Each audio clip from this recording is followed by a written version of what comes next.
विद्यार्थी मित्र हो, इयत्ता 10वीच्या वर्गामध्ये आपण प्रवेश केलेला आहात आणि इयत्ता 9वीचं ऑनलाईन पद्धतीनं आपण शिक्षण हे घेतलेलं आहे. त्याचबरोबर काही महिनेसुद्धा आपण प्रत्यक्ष वर्गामध्ये हे अध्ययन अध्यापनाची प्रक्रियासुद्धा आपण राबवलेली होती. तरी परंतु या कोरोनाच्या काळामध्ये मागच्या वर्षीचं आपण संपूर्ण शिक्षण हे परिपूर्ण पद्धतीनं घेतलेलं नाही. त्यामध्ये आपण कुठंतरी कमी पडलेलो आहोत आणि मग एक पद्धतशीर पद्धतीनं जे शिक्षण आपलं 9वीचं पूर्ण होणं अपेक्षित होतं त्यामध्ये हा गॅप राहिलेला आहे. आणि त्या अनुषंगानं महाराष्ट्र शासनाच्या वतीनं सेतू अभ्यासक्रम, ज्याला ब्रिज कोर्स असं म्हटलेलं आहे, तो ब्रिज कोर्स 1 जुलैपासून सुरू करण्यात आलेला आहे. तेव्हा विद्यार्थी मित्रो, आपणाला 1 जुलैपासून 14 ऑगस्टपर्यंत 45 दिवस दररोज एक कृती याप्रमाणे हा कोर्सही पूर्ण करावयाचा आहे. त्याबाबतची सूचना तुमच्यापर्यंत नक्कीच पोचलेली आहे. मागील वर्षामध्ये आपण नेमकं काय शिकलेलो आहोत, त्यामध्ये नेमकी काय कमतरता राहिलेली आहे, तोही भाग समजून घेण्याच्या उद्देशानं हा ब्रिज कोर्स अतिशय महत्त्वाचा आहे. प्रत्येक दिवशी तुमच्यासमोर एक एक कृती, काही गोष्टी, काही संकल्पना मांडण्यात आलेल्या आहेत, त्या आपण समजून घेणार आहोत. हा जो ब्रिज कोर्स आहे, हा ब्रिज कोर्स पूर्ण करणं तुमच्या सर्वांच्या दृष्टीनं अतिशय महत्त्वाचं आहे. प्रत्येक 15 दिवसानंतरची एक चाचणी तुम्हाला पूर्ण करून घ्यायची आहे. अशा एकूण 3 चाचण्या या 45 दिवसामध्ये पूर्ण करायच्या आहे. त्या संदर्भात आपण जी PDF तुमच्यापर्यंत पोहोचलेली आहे, त्या PDFचाही आपण अभ्यास करणार आहोत. तर 15 दिवसानंतरची जी चाचणी आहे ती आपण स्वतंत्र कागदावरती लिहून पूर्ण करायची आहे. त्यानंतर पुन्हा 30व्या दिवशीची एक चाचणी आपण पूर्ण करणार आहोत आणि 45 दिवसावी एक चाचणी, अशा एकूण 3 चाचण्या आपल्याला पूर्ण करावयाच्या आहेत. आणि या नियोजनानुसार तुम्हाला दररोज जी कृती दिलेली आहे ती दररोजची कृती दररोज पूर्ण करून ठेवणं अतिशय महत्त्वाचं आहे. आज आपण 1 जुलै ते 5 जुलै या कालावधीमधील ज्या कृती पूर्ण करावयाच्या आहेत त्या बाबी समजावून घेणार आहोत. तेव्हा आपल्याला या ब्रिज कोर्सच्या माध्यमातून आपण नेमकं मागच्या वर्षी काय शिकलेलो आहोत, यावर्षी काय शिकणार आहोत, यामध्ये हा अभ्यासक्रम खूप महत्त्वाचा ठरणार आहे. त्यामुळे आपल्या ज्या संकल्पना आहेत त्या संकल्पना दृढ होणार आहेत. तुमच्या ज्ञानामध्ये निश्चितच एक चांगल्या प्रकारची भर पडणार आहे. कारण या ब्रिज कोर्सची निर्मिती करत असतानाच खूप काही चांगल्या संकल्पना, खूप काही चांगल्या बाबी त्याच्यामध्ये समाविष्ट केलेल्या आहेत. अतिशय चांगल्या प्रकारची एक सुंदर सांगड या निमित्तानं घालण्यात आलेली आहे. आणि म्हणून या संकल्पना समजून घेत असताना सर्वप्रथम आपण जाणून घेऊया, ही पहिली संकल्पना यामध्ये जी दिलेली आहे ती समजावून घेणार आहोत. आणि जाणून घेऊया ही कृती पूर्ण केल्यानंतर त्यानंतर आपल्याला सक्षम बनूया ही दुसरी संकल्पना पूर्ण करावयाची आहे. आणि ती आकलन झाल्यानंतर आपल्याला तिसरी संकल्पना सराव करूया म्हणून पूर्ण करून घ्यावयाची आहे. आणि शेवटी आपल्याला या सगळ्या गोष्टींचा अभ्यास झाल्यानंतर चौथी जी संकल्पना आहे जी आपण पूर्ण करणार आहोत ती आहे कल्पक होऊया. अशा या 4 संकल्पना आपल्याला पूर्ण करून ठेवावयाच्या आहेत. विद्यार्थ्यांनी या सगळ्या संकल्पना व्यवस्थित वाचून घ्यायच्या आहेत आणि त्यानुसार तुम्हाला जर अडचण कुठे येत असेल तर निश्चित तुम्ही आपल्या विषय शिक्षकांशी संपर्क करू शकता. पण यामध्ये कोणताही विद्यार्थी कंटाळा करणार नाही, याबाबतीतसुद्धा आपण दक्ष राहायचं आहे. या सोबतीला तुम्हाला दीक्षा ॲपचा वापर करता येऊ शकतो. QR कोडच्या माध्यमातून तुम्ही या संकल्पना अधिक चांगल्या पद्धतीनं समजावून घेऊ शकता. तुम्हाला या चाचण्या ज्या पूर्ण करायच्या त्या चाचण्या आमच्याकडून तपासून घ्यावयाच्या आहेत, हेही अतिशय महत्त्वाचं आहे.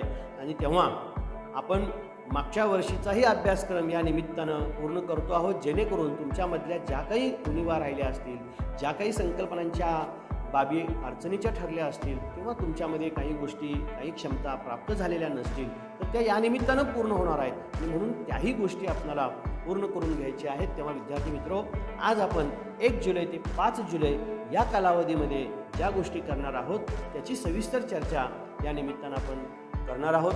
तर पहिला दिवस म्हणजे 1 जुलै, या 1 जुलैला आपण नेमकं काय करायचं आहे हे समजावून घेऊया. पहिल्या दिवसाची कृती, हा पहिल्या दिवसाचा सेतू अभ्यासक्रम आपल्यासमोर दिसतो आहे. या ठिकाणी जी कविता दिलेली आहे, वंदे वंदे मातरम, ही कविता आपल्याला तालासुरात म्हणता आली पाहिजे. आता यासाठी तुम्ही काय करायचं आहे, तर इंटरनेटवरती आपल्याला हे सर्च करायचं आहे. तर ते गीत अतिशय सुंदर पद्धतीनं सादर झालेलं आहे, तेव्हा आपण हे गीत ऐकणार आहात आणि त्याचबरोबर तुम्हाला ते पाठांतर करून घ्यायचं आहे. तालासुरात तुम्हाला म्हणता येतं आहे का हे आपण पहिल्यांदा समजून घेणार आहोत. त्या ठिकाणी जी QR कोड दिलेला आहे, त्या QR कोडचा वापर करून आपल्याला त्याची माहिती ती घेता येणार आहे. तर पहिल्या दिवशी म्हणजे 1 जुलैला आपण ही कविता समजून घेणार आहात, ऐकणार आहात आणि त्यानंतर आपल्याला ते गीत पाठांतर करावयाचं आहे पहिल्या दिवसाची. त्यानंतर आपल्याला दुसऱ्या दिवसाची कृती समजून घ्यायची आहे. दुसऱ्या दिवसाचा जो भाग आहे तो आपल्याला दिसतो आहे.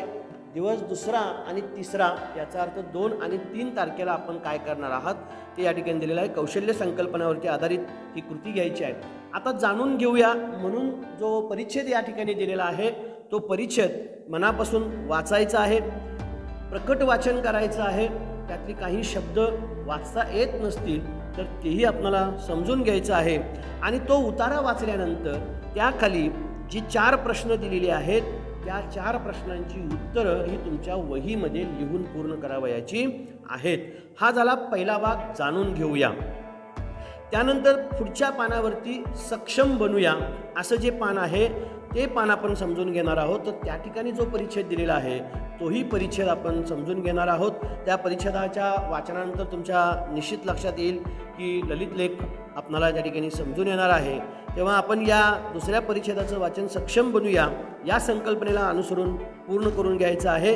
तर त्याला अनुसरून जी कृती आपल्याला पूर्ण करायची आहे ती कृती त्यानंतरच्या पुढच्या पानावरती आपल्याला दिसणार आहे, ते म्हणजे सराव करूया. आता सराव करूया या ठिकाणी तुम्हाला काही कृती दिलेल्या आहेत त्या आपण पूर्ण करून घ्यावयाच्या आहेत. ती आकृती जशी दिलेली आहे तशी आपण आपल्या वहीमध्ये लिहिणार आहात आणि त्याची उत्तरं जी असतील तर ती उत्तरं आपण लिहिणार आहात की उतार्यामध्ये वर्णन केलेल्या फुलांची नावं आपल्याला लिहायची आहेत.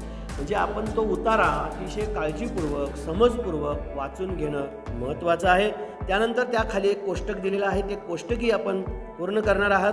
फुलाचं नाव दिलेलं आहे आणि त्याचं विशेष काय आहे हे तुम्हाला त्या ठिकाणी लिहायचं आहे. उतार्यात आलेल्या निसर्गातील घटकामध्ये दिसणाऱ्या मानवी भावनांची विधानं तुम्हाला सांगावयाची आहेत. गुलाबाच्या फुलाचे विशेष तुम्हाला लिहावयाचे आहेत आणि मानवी स्वभावाच्या कोणत्या पैलूचे वर्णन प्रस्तुत उतार्यामध्ये आलेलं आहे ते तुम्हाला शोधायचं आहे. म्हणजे तो उतारा अतिशय समजपूर्वक तुम्हाला समजून घेऊपर्यंत हा वाचून घेणं महत्त्वाचं आहे. त्याशिवाय तुम्हाला याची उत्तरं लिहिता येणार नाहीत. आणि शेवटची यातली जी संकल्पना आहे ती म्हणजे कल्पक होऊया. तर त्यासाठी तुम्हाला काय करायचं आहे, तर विविध अनुभव कथन या साहित्य कृती मिळून तुम्हाला गटामध्ये वाचन करायचं. आपण हे गटामध्ये वाचन जरी करत नसलो तरी वैयक्तिकरित्या तुम्हाला याचं वाचन करायचं आहे. आणि त्यासाठी एक वेगळी कृती तुम्हाला करायची आहे, ते म्हणजे तुम्हास आवडलेल्या एखाद्या साहित्य कृतीतील विचार इतर वेगळ्या गटात तुम्हाला व्यक्त करायचे आहेत. म्हणजेच काय, तर तुम्हाला एखादं छानपैकी पुस्तक हे वाचावं लागणार आहे. काही ऑनलाईन आपण पुस्तकंसुद्धा PDF स्वरूपात पाठवलेली होती.